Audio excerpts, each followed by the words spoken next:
नमस्कार दोस्तों, स्वागत है आपका ARK वॉइस 517 चैनल में। आज की कहानी है बुआ भी तो माँ होती है। अरे निम्मो बिटिया, इतनी रात को और यह क्या? दामाद जी कहाँ हैं? अकेले आई हो? सब खैरियत तो है? हाँ माँ, अब क्या अपने घर आने के लिए भी रात दिन देखना पड़ेगा? गीता देवी ने कहा, नहीं बिटिया, मैं तो बस यूं ही। अच्छा अंदर तो आ बैठ। माँ, यह क्या घर में कुछ फंक्शन है? हाँ, वो हम लोग बहू की गोद भराई का रस्म करने जा रहे हैं, तो उसी की तैयारी चल रही है। 1 हफ्ते बाद का प्रोग्राम है। माँ, तुम मुझे अब बता रही हो? मैं बाज हूँ तो मेरा इस कदर तिरस्कार करोगी? अपनी बेटी को भी बताना तुम लोगों ने मुनासिब नहीं समझा?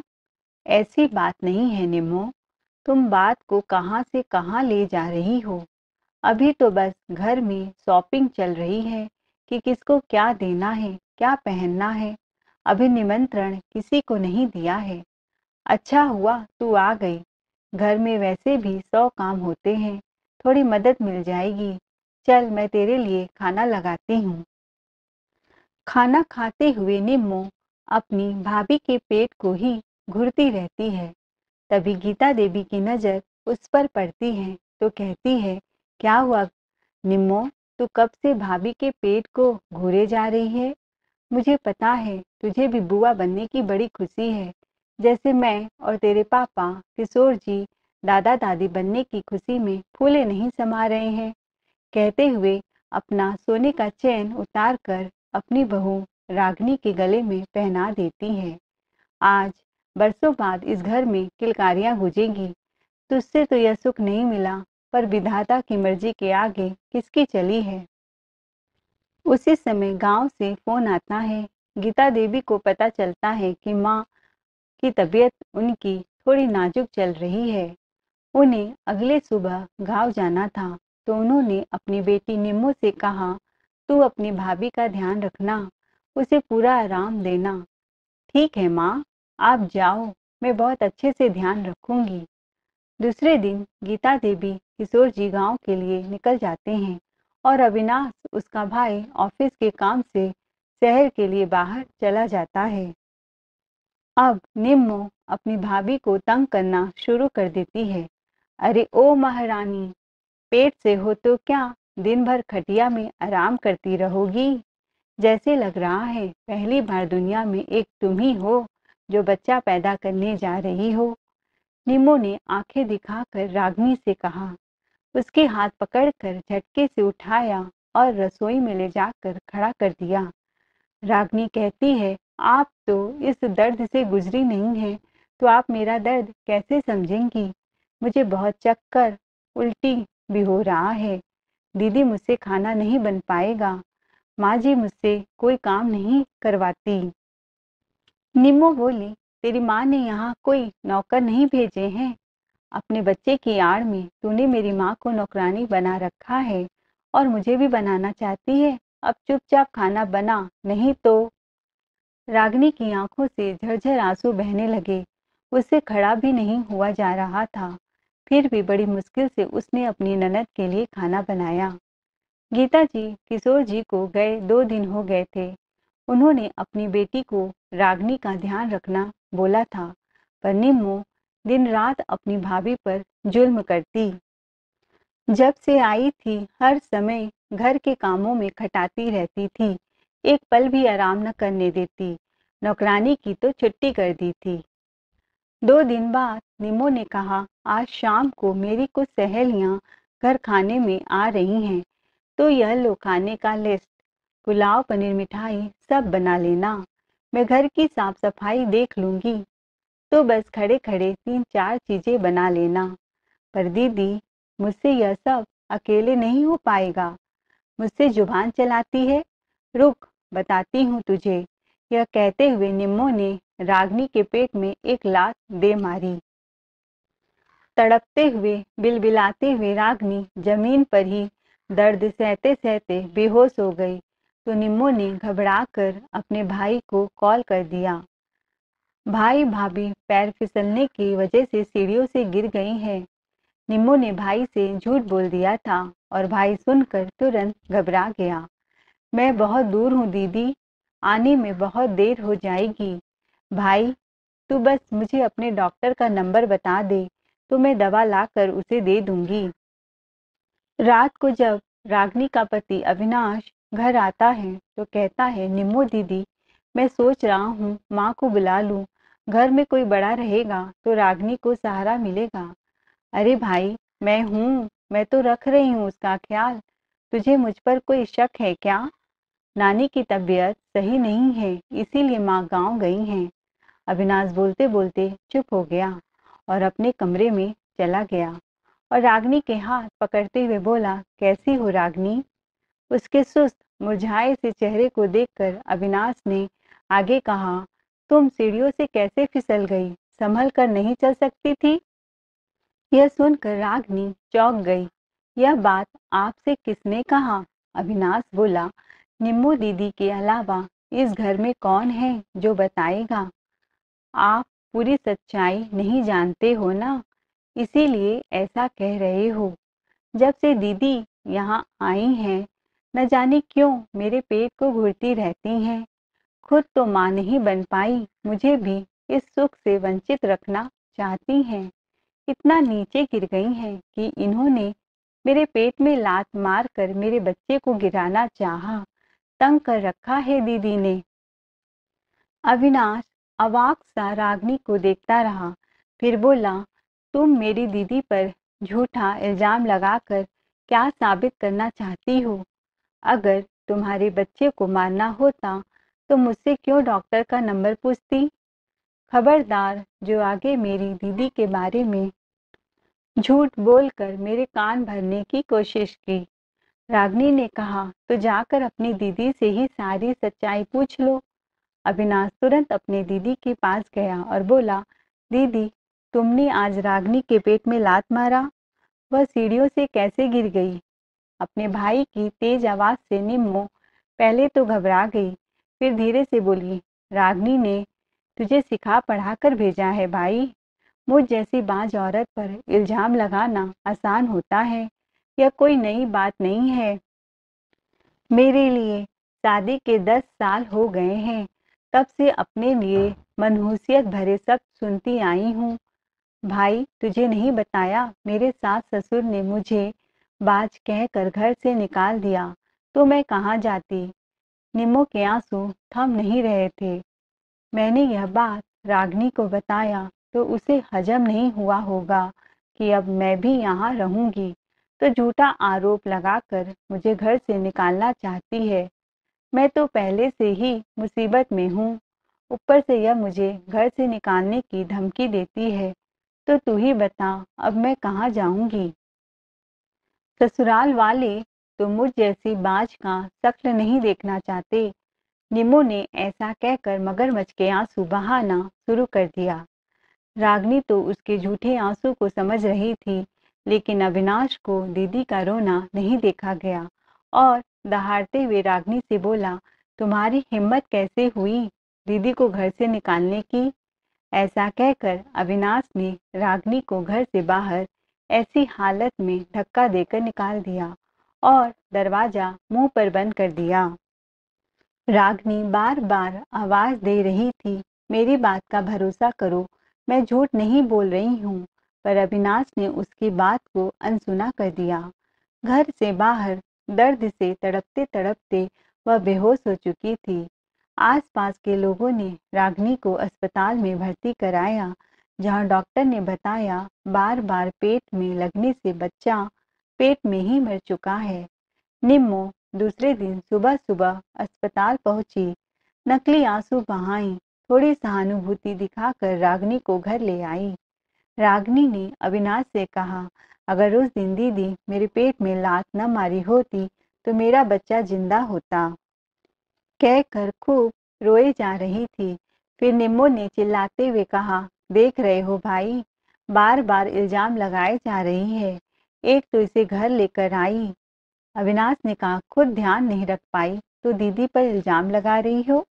मैं तुम्हें इस घर पर बर्दाश्त नहीं कर सकता, पर मम्मी पापा की वजह से मजबूर हूँ। अगर यही हाल रहा तो मैं तुम्हें घर से बाहर फेंक दूंगा। रागनी रोए जा रही थी, उसे बहुत दर्द हो रहा था। फिर भी निम्मो ने कहा, भाई इससे बोलो कुछ अच्छा खाना बनाए, बहुत भूख लगी है। यह कहकर उसने रागनी की तरफ देखा, मगर रागनी ने चेहरा घुमा लिया। ऐसे में अविनाश ने उसका हाथ पकड़कर बेड से घसीटते हुए किचन की तरफ ले गया। रागनी के पैर बहुत डगमगा रहे थे, ठीक से खड़ी नहीं हो पा रही थी। अविनाश ने कहा, सुना नहीं दीदी ने क्या बोला, खाना बनाओ। निम्मो अंदर ही अंदर बहुत खुश हो रही थी, उसे बस माँ को काबू करना था। तभी दरवाजे से आवाज आई, रागनी बहू, रागनी बहू। निम्मो अपनी माँ की आवाज सुनते ही दौड़कर उनसे लिपट गई। अरे बहू कहाँ है? उसे ढूंढते ढूंढते अंदर घुसी, अपनी बेटी की तरफ देखा तक नहीं। निम्मो का खून तो खौल उठा। देखो, हर समय अपनी बहू की ही परवाह रहती है। गीता देवी ने जैसे ही किचन में रागनी को काम करते देखा तो चिल्ला पड़ी, किचन में तुमसे काम करने को किसने कहा? रागनी गीता जी को देखकर दहाड़े मारकर रोने लगी। गीता जी ने रागनी को अपने आंचल में समेट लिया और हॉल में बैठाया। रागनी, यह सब कैसे हो गया? वापस आकर मैं तो गोद भराई की रस्म करने वाली थी। निम्मो झट से बोल पड़ी, माँ, भाभी सीढ़ियों से गिर गई थी। अविनाश ने कहा, माँ, फोन में तो बताया था कैसे बच्चा गिर गया। गीता जी अभी भी सच्चाई से अनजान थी। उन्होंने रागनी का सर अपने गोद में रखा और सहलाने लगी। यह सब निम्मो को देखा नहीं जा रहा था, उसे फूटी आंख भी नहीं सुहा रहा था।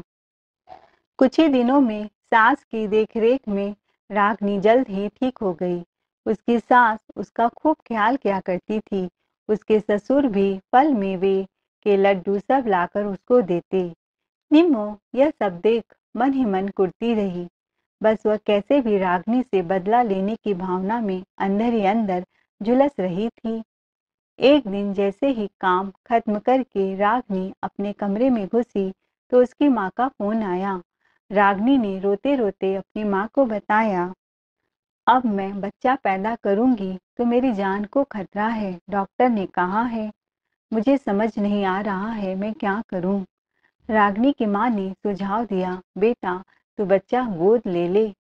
तभी वहां से गुजर रही निम्मो ने पूरी बात सुन ली और तेज आवाज में गुर्राते हुए बोलने लगी, खबरदार जो बच्चा गोद लेने की बात की, जैसे तेरे होने वाले बच्चे को पेट में ही लात मारकर उसे दुनिया में आने से पहले ही मार दिया था, तेरा भी वही हाल करूंगी।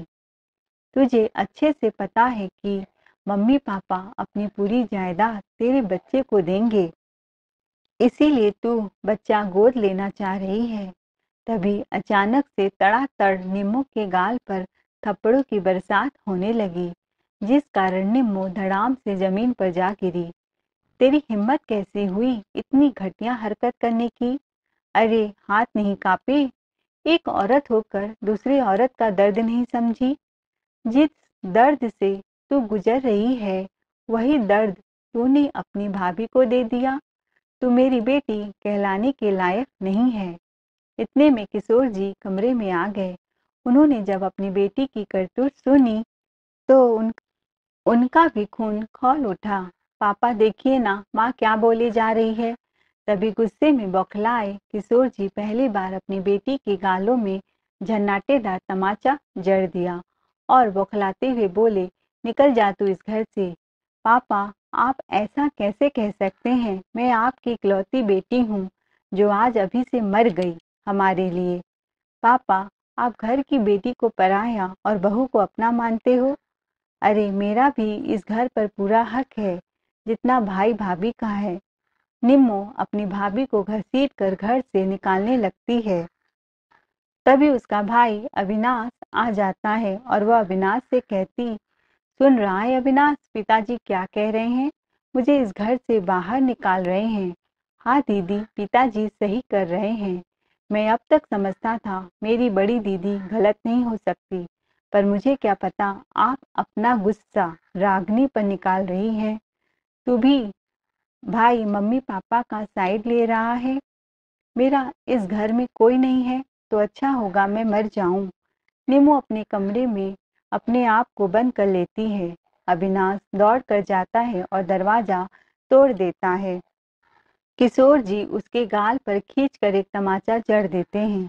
रोते हुए नीमू कहती है, हमेशा से ससुराल में ताना मिला, बाज जो हूँ। बच्चा तो गोद ले सकते हैं, लेकिन मुझे नीचा दिखाने के लिए घर से निकाल दिया। मम्मी पापा आपने भी उनसे कुछ नहीं कहा, पर बहू पर आन पड़ी तो चुप नहीं रहे। गीता जी ने कहा, अविनाश को दामाद जी को समझाने के लिए भेजा था। अब दामाद जी दूसरी शादी करना चाहते हैं तो हम क्या कर सकते हैं। माँ जब से ससुराल में थी घुट घुट कर जिया। आप लोगों ने भी यही शिक्षा दी, बेटी का असली घर ससुराल होता है, और बहू को अपने पलकों में बैठाया। एक बार मैंने अपनी ननंद के बच्चे को गोद लिया था। मेरी ननंद और सास ने मेरा हाथ जला दिया कि तू बाज है, मेरे बच्चे को खाना चाहती है। तिल तिल कर मारा है, और जब मायके आई तो आप भाभी को सर आंखों पर बैठा रखा है। मुझे लगा जब बच्चा हो जाएगा तो आप लोग मुझे पहचानेंगे भी नहीं, हमेशा रागनी रागनी कहकर उसके आगे पीछे घुमा करेंगे। ससुराल से तो निकाल दी गई, यह घर भी छिन जाएगा, इसके बच्चे के नाम हो जाएगा, तो मैं कहाँ जाऊंगी। यही सोचकर मैंने अपना गुस्सा रागनी पर उतारा। निमो के रोने पर उसकी माँ गीता देवी भी रोने लगी। उन्हें महसूस हुआ कहीं न कहीं उनकी बेटी पर ससुराल वालों ने बहुत अत्याचार किया है, मानसिक पीड़ा पहुंचाया है, जिसके लिए कहीं न कहीं हम भी उत्तरदायी हैं।